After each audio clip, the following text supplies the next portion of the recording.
નદીની જેમ વહેતું પાણી.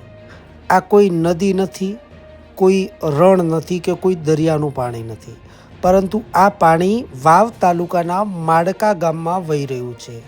છેલ્લા 7 દિવસથી માડકા ગામ પાણીમાં ગરકાવ હોય તેવા દ્રશ્યો સામે આવી રહ્યા છે.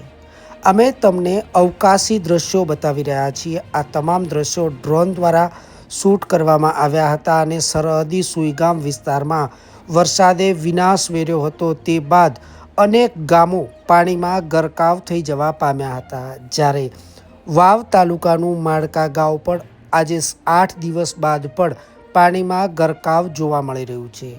ગામની વચ્ચોવચ્ચથી મોટી માત્રામાં પાણી પસાર થઈ રહ્યું છે અને ગામના રહીશોને પાણી વચ્ચે જ જીવન જીવવું મુશ્કેલ બની ગયું છે.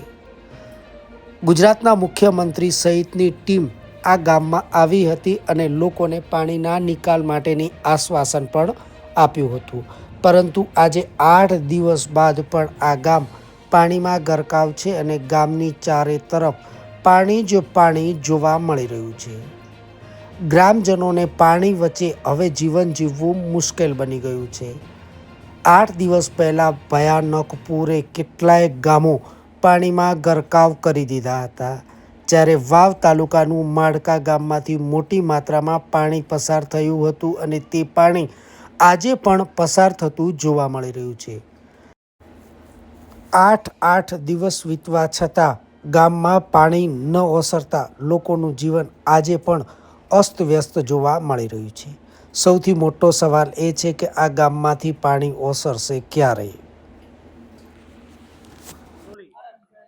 સરહદી સુઈગામ વિસ્તારના વાવ તાલુકાના માડકા ગામે અમે પહોંચ્યા છીએ. માડકા ગામમાં સમગ્ર જગ્યાએ ચાલતા પાણીના દ્રશ્યો જોવા મળી રહ્યા છે. ચારે તરફના રસ્તા પાણીમાં ગરકાવ જોવા મળી રહ્યા છે. જ્યાં જુઓ ત્યાં પાણી જ પાણીના દ્રશ્યો સામે આવી રહ્યા છે.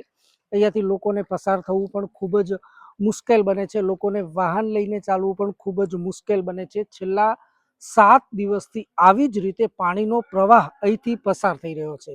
ગામમાં અનેક ઘણા નુકસાનના સમાચાર પણ સામે આવ્યા છે. જ્યાં જુઓ ત્યાં પાણી જ પાણીના દ્રશ્યો.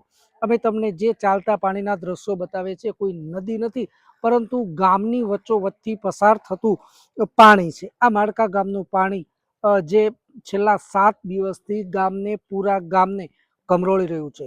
અહીંના ગામના લોકોનું જીવવું ખૂબ જ મુશ્કેલ બની ગયું છે. છેલ્લા 7 દિવસથી વાવ સુઈગામ વિસ્તારના અનેક ગામો અત્યારે પણ પાણીમાં ગરકાવ જોવા મળી રહ્યા છે.